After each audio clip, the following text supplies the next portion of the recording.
Welcome to Saubhagya news. వార్తలు చదువుతున్నది రమణ.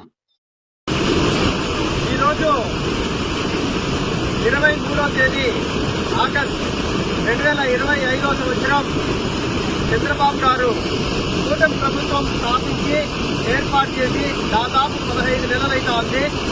15 నెలల కాలంలో మనం చూసినట్టయితే ఎంతో మంది ఈ హంద్రీనీవా కాలువ గురించి ట్యాంకర్లతో నీళ్లు నింపి ఓపెన్ చేసిన పోయిన కాలం కూడా చూసాము.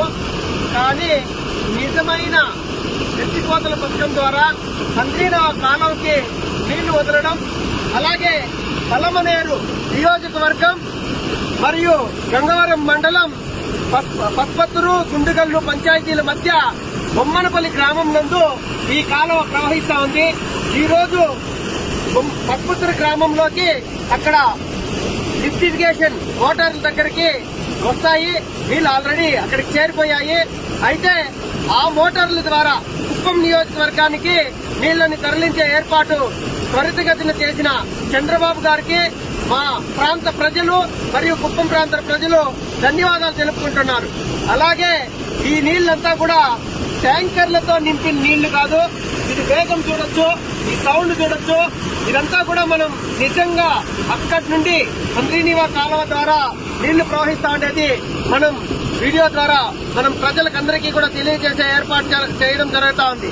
అయితే ఇంతటి పెద్ద ఎత్తున కార్యక్రమాన్ని పూనుకుని మొత్తం కాలువ మొత్తానికి కూడా సిమెంట్ చట్టాలు వేసి ఏ మాత్రం ఈ ప్రోగ్రామ్ లో మనం డ్యామేజ్ జరగకుండా ఎక్కడ ఏ నీళ్లు వదిలినా కూడా చివరి ప్రాంతానికి ప్రతి బొట్టు చేరే విధంగా ఇంత పెద్ద ఎత్తున కార్యాన్ని తలపెట్టిన కూటమి ప్రభుత్వ నాయకులందరికీ కూడా ఈ ప్రాంత ప్రజలు మనమంతా కూడా కృతజ్ఞతలు తెలుపుకోవాల్సిన అవసరం ఎంతైనా ఉంది.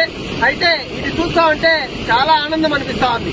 చూసారా నీళ్లు ఎంత వేగంగా, ఎంత ఫోర్స్గా, ఎంత దీనిగా వస్తా ఉన్నాయనేది మనం చూడొచ్చు. అటువైపు అట్లా చూడండి.